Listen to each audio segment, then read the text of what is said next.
Welcome back YouTubers to my channel of an everyday life of an Aspie. If you're following me, I'm AspieAnswersAll. I'm all about creating mental health and awareness versus sharing my life story with Asperger's syndrome and everything else that comes in the territory with it. I also do some tips and advice along the way for some of the general mental health disorders that may come about on the mental health awareness series versus basically just taking you on a journey of these tips and advice of certain things that might help to manage these everyday situations that you may go through of your mental health problems or whatever it may be, along with just tips and advice in general, or shall we say words of encouragement or pearls of wisdom for you all.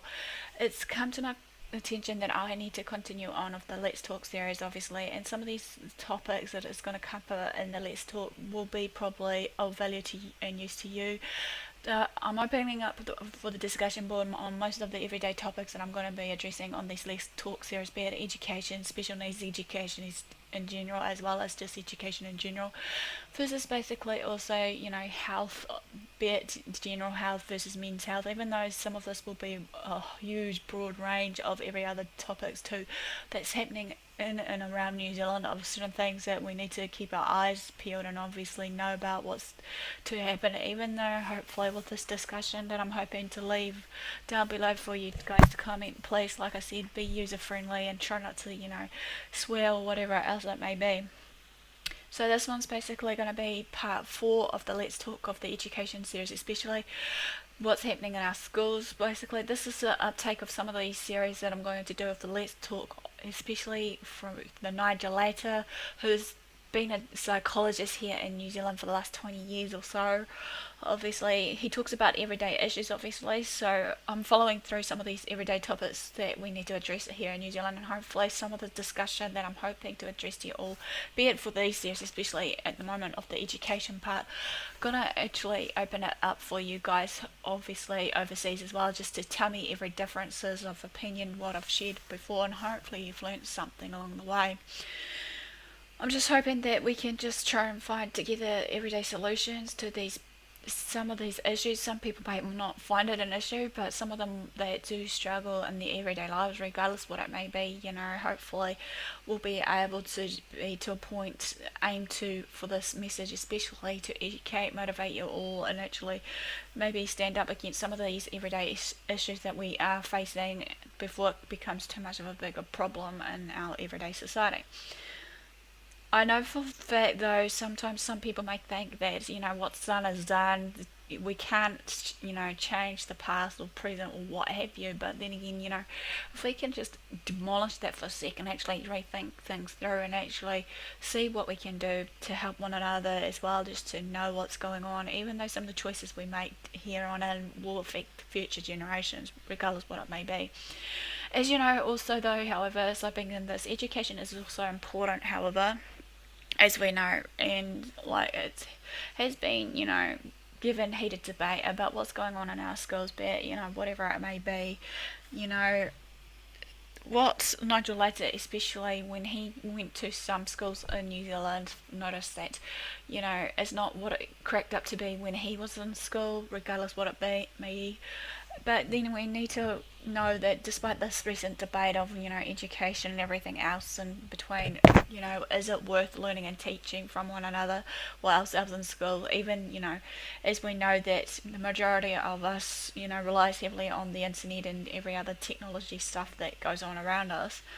We get wound up about the topic of education time and time again in the media. Obviously will be bombarding us with certain things of what goes down, whatever else, but as I said in one of my videos, basically, especially the special needs one, needs to be changed and addressed to people about what's going down in that sector anyway. As we know, basically, also though, despite it, sometimes they think in the media that we're going through a certain crisis, but are we really in that crisis? And the ratings of it all, the senses have fallen due to, a lot of reasons. The problem is some of the subjects that are being taught in school, we tend to question, are they relevant to teach in school, when some of the topics at hand may be able to be, taught in school, basically at home I should say. But then again, many people may think that education doesn't matter, or it just shouldn't really rely on what's being said and done. I know for a fact that sometimes, though, however, for what's been learned and taught, though, it doesn't seem to matter to you guys, but to me it does, especially when we transit from school to uni and everything else, even though we know sometimes school isn't for everyone, though, as I said in one of my series, if you've been following. And that, I believe also, though, however, does these practices and procedures that's been put into place in schools of the curriculum and all that, are they effective enough for every student, regardless of they have certain learning disability versus not a learning disability?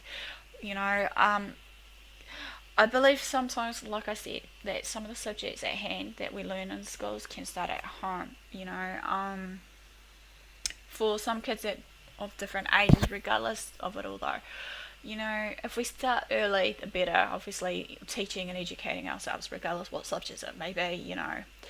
As I said before, when I was talking about the NCEA, I'm going to be talking about it now. Okay, NCEA here in New Zealand is abbreviated into National Certificate of Education and Achievement, and this was introduced as the main secondary school qualification between the years of 2002 and 2004, which in my case, when I was around, obviously,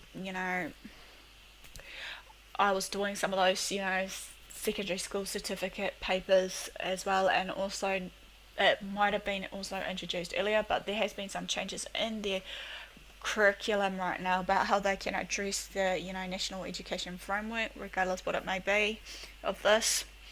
This has been difficult to understand, obviously, how the system works, if it works or not, and also I've noticed that sometimes parents and future employers are still probably struggling to this day, even though they may think, it's easy to understand. But there is a borderline, obviously, as I said before, for people with special learning needs, especially in the special education sector. They fall through the cracks and obviously get left behind, or even not to get the grades they probably so desire and crave for their, desired, future job aspect, regardless what it may be. We some of us might have to work twice as hard to get those desired results that we need, so to speak. I also believe even though it has been replaced from the school certificate, university entrance, sixth form certificate that, our parents or grandparents might have done, regardless what it may be, and that since that introduction of the NCEA, I'm going to abbreviate it down to you, in New Zealand, some key changes has been made. The question is, there will be thinking and asking while you're watching this to me, as you think this to yourself or question to yourself, or even maybe want to ask this, why was it introduced in the first place? Am I right there? Look no further, the answer to this is pretty much simple. Supposingly, the answer to this is that in the past it was believed that students' academic performance, however, in a wide range of competencies and skills wasn't taken into account, because obviously with that school certificate and that you either pass or fail, right? Basically, and you had to have a certain, score in that retrospect, of that grade performance of that.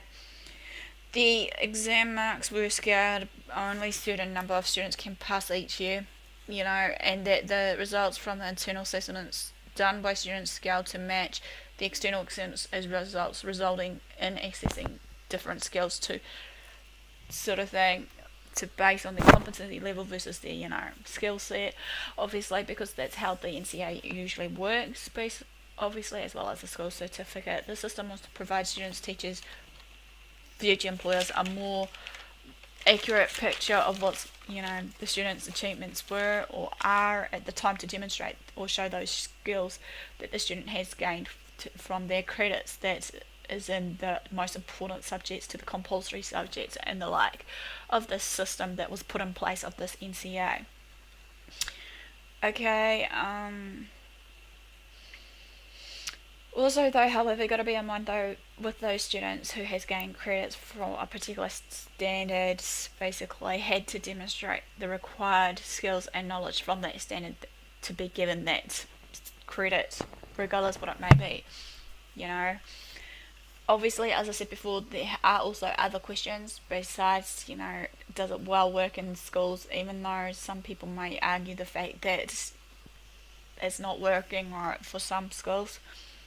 Another one you could ask yourself is what's really going on in schools today, regardless of this NCEA system that has been introduced in the early 2000s, especially. Another one is basically, is the children actually really learning and grasping all the basics to what is needed from what the parents of ours were taught in schools back in the past? And some people may argue that, the basic everyday stuff that we may be able to learn at home, basically, would it be good enough to actually, be able to have that set skill set and whatnot to actually continue our studies if we want to go more complex. As Nigel later basically was going around some schools, he was saying something along the lines, one teacher in Auckland, I don't know what it was, basically said something about discovery learning. She says what she means in this is that she'll come up with an idea and the students will then discover what they got taught and learn something along the way, obviously. And that also includes to some of the learning outcomes, what you're supposed to, know about, even though many people may think some of the stuff that we're, being taught is just being spoon-fed on the platter to us. Pretty much, maybe, who knows. Back in our parents' time, though, however, just to bear in mind, though, teachers and had knowledge and notes in place them on the board, and students tend to write it out word for word, and sometimes that goes still here today in our NCEA education system, but not as much, because obviously there are some technology that can actually help us with our learning, obviously with some apps and what have you. But then again, you got to realise that every student, no matter what age, they are different learners, be it visual, tactile, and everything else that I shared about. And there are other learning types, however, as well as teachers have to accommodate to those, as well as having an learning outcome or teaching outcome to teach the students, along with learning outcomes in each subject that is being taught. Ever since NCEA has been introduced almost 10 years ago now, or even more, it still brings confusion and a few bit of doubt between everyone around them. A principal in an Auckland school thought that with the school certificates, however, that kids were labelled as failures. NCEA, however, may be fairer, but is it a better system for the students here in New Zealand? Almost 50 schools uses this as an alternative system to NCEA, however, of the school certificate still. We need to understand that children learn and do different activities, as I mentioned earlier, however, about the NCEA, to what NCEA is and what it does. NCEA has dramatically changed the curriculum and teaching and learning for teachers and students alike, however. As we know that technology has also rapidly changed. Back in the parents' time of the education, it's all about replication, and repetition. A design class today is now covering a problem design brief, building prototypes from their findings is a clear example to illustrate to you all, and building a solution into that prototype of what they're doing in that classroom. Learning is powerful and in a different dimensional world nowadays, because that schools today are learning complex skills that could be relevant to the real world, regardless where their degree will go. Again, that question is, as I said before, how far do we have to go to actually maintain that degree, or kind of certificate or what have you. More on that up the pace in part 4, obviously, of this, if you want to follow it through afterwards. Anyway, it's about learning what's been learnt today, progressing inquiry than just all the knowledge, obviously. The purpose for children learning is to exceed their potential, remembering different teachers of how they taught us and how they taught different matters in school can determine, obviously, the outcome later on in life. Teachers are our role models, as well as parents especially, but the teachers obviously see more of us during that day when we're in schools. Many teachers will we'll see we got the potential and more, if we feel down and out about ourselves, regardless of how we feel. They believe in us to make a difference today than ever before. Today, children learns in school while learning, math strategies, back in parents' time, again what they got taught in maths is to follow that process formula, and you'll get the answer. Today, teaching students, maths is all about solving bigger problems. Mathematic, rather than there's a small part of the maths that's just following procedures without much understanding. Fostering fun and education together is important, however, for the students so that they can actually learn more. As I said before, every student is different, so we need to tailor to each and every different learning style and need for those students. Some schools, however, adopted an ATM system for food. 5% of students goes to private schools. Nigel wanted to know how private schools works, but do they give better education than public schools alone? What to look for when going to school, private or public? He addressed it about at least 4 things. I could be wrong. Number 1, looking at what the school, talk to, meet all the kids first, obviously. Number 2, how does the children interact with each other? Number 3, is it school safe? Is the school in a safe place, in that zoning? 4, how is the school an inviting place for the child to learn? And the list goes on for many of the other questions that I was going to address as the questions for you guys to think about. However, in the last few years in educating children Māori and Pacifica, children especially in New Zealand, in docile schools are lagging at the tail or just being left behind. What does, lower docile really mean? Parents believe that lower docile education is the lower quality of the school.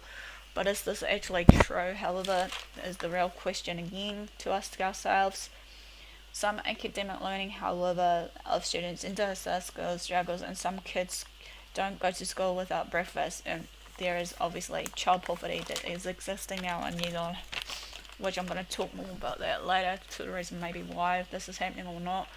Kids has different organisations though, however, to help them through all of this. Why is that happening in New Zealand at the moment is another question, but as I said, I'll address this later.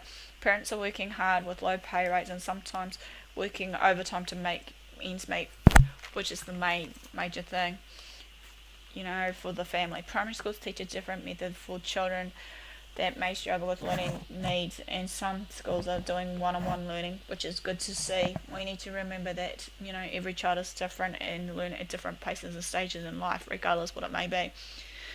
There needs to be different strategies of learning, outcomes and whatnot, as well as teaching and the curriculum, how to go about it with these type children.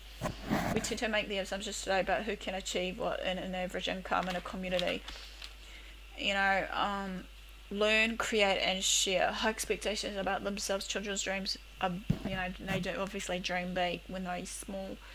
Kids in docile schools, however, have behavioural problems as far from it. Many people may debate, with kids in docile small schools, that they're the problem when they basically, there could be another hidden explanation to why this is evolving and happening. Like I said before, for some kids will have some learning disabilities and obviously they'll be appearing disruptive and everything else between it. Primary schools to meet national standards, obviously, again, they will have national standard framework of, what's to teach and what not to teach and what not. Obviously, kind of teach a 5-year-old child something as complex as how the galaxy is formed, basically, with all these measurements that they do in the solar system and whatnot. Obviously, with this national standards, however, it needs to demonstrate to what success is despite the age of every child. Okay, underperforming docile schools can bring people so many judgments, however, to how kids are taught and learning different, things. Accessing technology to achieve with all that desired result pretty much can be a strain for some that are, struggling with their finances or whatever it may be. They aren't limited to what they can achieve, however, because they believe with the right attitude, thinking and motivation, they can go far, which is good to see. School environment may no longer have important subjects, but then again, as I questioned you guys earlier in the piece, what's important? Lots of subjects are important, just a matter of what we see and experience. Teachers shouldn't have to know every answer to a problem as such as they can learn to from the student and through themselves. Kids are learning and that they are enjoying learning, just need to accept these changes, some of the systems that's been put in place by NCEA and all these other maybe, learning education models that has been put into place, regardless what it may be. Because obviously with some of these systems, it may equip them for their own future of these children. Yet we need to find alternative solutions for people with special needs, though, however, as I addressed so many times before. So this basically ends a quick, short brief of level part 4 of, let's talk, what's really going on in our schools. Give me the love for thumbs up.